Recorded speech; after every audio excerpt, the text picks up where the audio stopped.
"You don't belong here." That's what she screamed, right in my face, while I was standing in my own driveway, one day before move-in. HOA Karen, pink bathrobe, hair up in curlers, cat slippers flopping with every angry stomp, dialing the cops like I was robbing her. Welcome to the neighborhood, I guess. But what really floored me wasn't the tirade. It was her driveway. Right then and there, I saw something she'd probably never noticed in all her years patrolling this street. A detail that, if I was right, could blow up her whole world. And just like that, the lady who ruled Maplewood with an iron clipboard handed me the keys to her own destruction. You ever see divorced people fight over a coffee maker? Contractors blaming each other for crooked tiles? That's normal drama. This was different.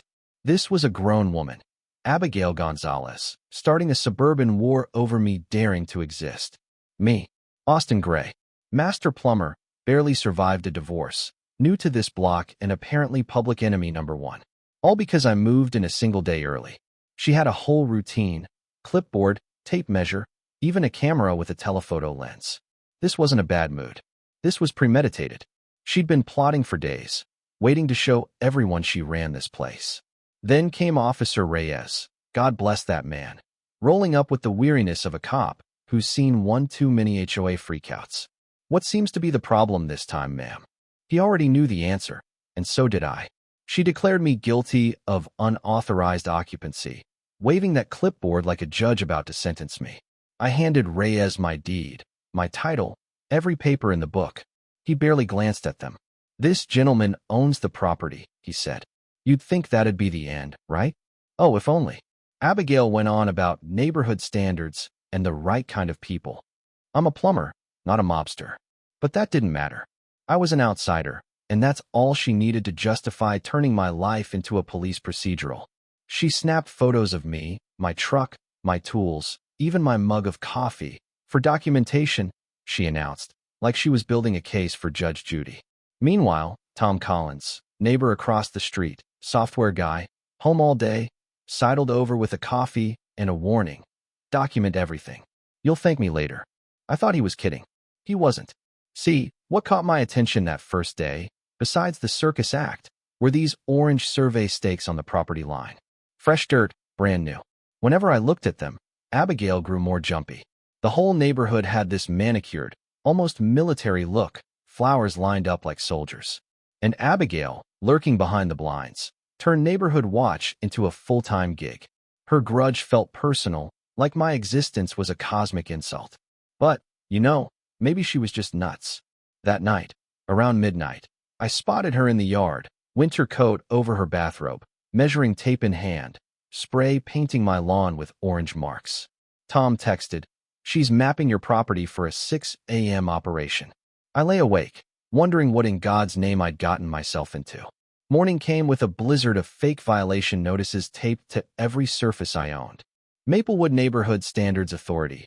Looked official, sounded official, but didn't exist. Abigail invented her own bureaucracy. $200 fines for commercial vehicles, $300 for disturbing the peace. She'd created her own shadow government, and I was the #1 target. She wasn't subtle. By 7 a.m., she was in her car, binoculars, legal pad, coffee thermos, staking out my driveway like I was a mob boss. Every move documented, every plant watered, every trip to the mailbox. Her equipment was serious.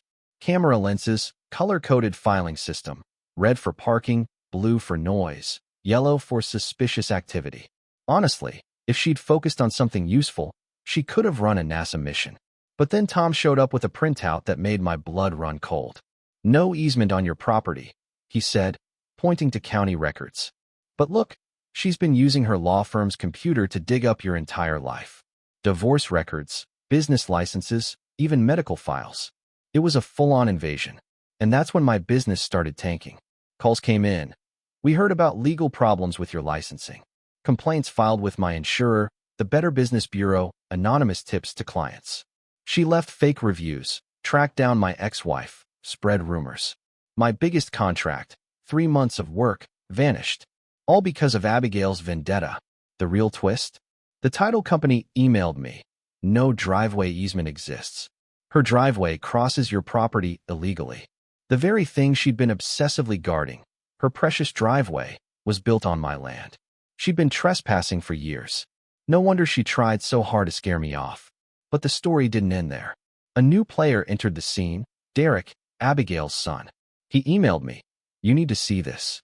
Turns out he'd been recording his mother rehearsing fake victim stories, plotting her campaign against me, even admitting to inventing evidence. Derek, caught up in his own IRS trouble, handed me a USB drive that would change everything. Community meeting, community center, Abigail rolls in with a 73-slide PowerPoint, posters everywhere, binders stuffed with photos of me walking, working, breathing. She narrates like she's running a crime lab, tracking the angle of my truck, the way I close my door, even my breakfast cereal. The neighbors look horrified. At her, not me. Her laptop overheats, and Tom nods. My turn. I plug in a survey map showing her driveway cuts 12 feet into my property. Jaws drop. Abigail's speech unravels. Prescriptive rights. Historical usage, she stammers, spilling coffee on her poster boards. The crowd realizes she's been harassing everyone while breaking the biggest rule of all. People start apologizing for not warning me sooner. She'd run others out before, but I was the first to fight back with facts. That night, I installed a full security system. Good thing, too. At 2:30 a.m., alarms blare. Abigail, dressed like a bargain bin ninja, is keying my truck. But what really spooked me was the shadow behind her. Someone else was involved. Police showed up, Officer Reyes again. Abigail spun a tale about inspecting a commercial vehicle, but her props gave her away. Car key, crowbar, and a garden glove. She was booked, orange jumpsuit and all. But she had one more trick, filed a restraining order, painted herself as a victim, used edited photos, fake statements, and landed a temporary victory. I had to move my truck, lost more contracts, watched her dance in her illegal driveway. For the first time, I doubted myself. Was she actually going to win? Derek saved me. The USB had Abigail confessing, step by step, to everything. Researching me before I even moved in, orchestrating harassment, admitting she'd teach me my place. Derek only turned on her because he faced his own charges and needed the deal. Sometimes, justice has strange motivations, but I wasn't picky. The courtroom was packed. The judge listened to 23 minutes of Abigail's voice, laughing about fake citations, describing her database searches, plotting to ruin my life. She claimed it was all for community theater. The jury didn't buy it.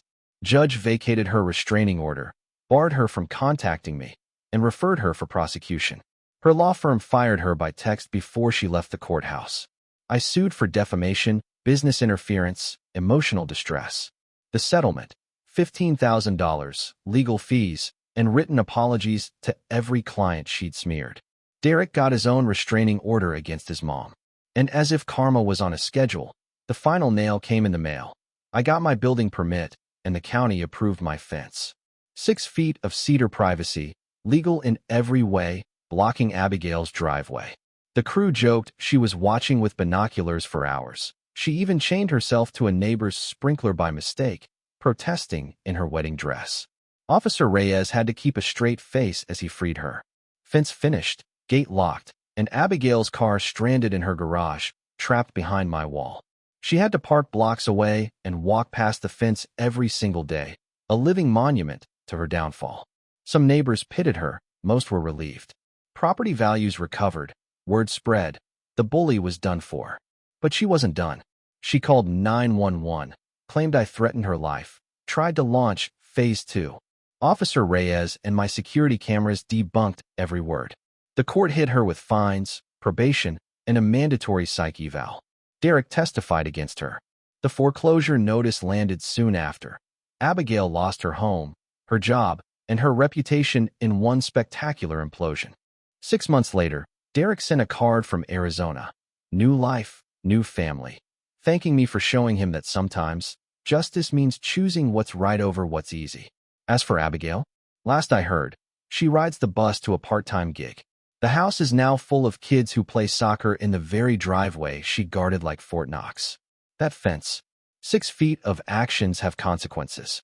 Every morning, I drink my coffee behind it, and I know I did things the right way, even if it nearly broke me.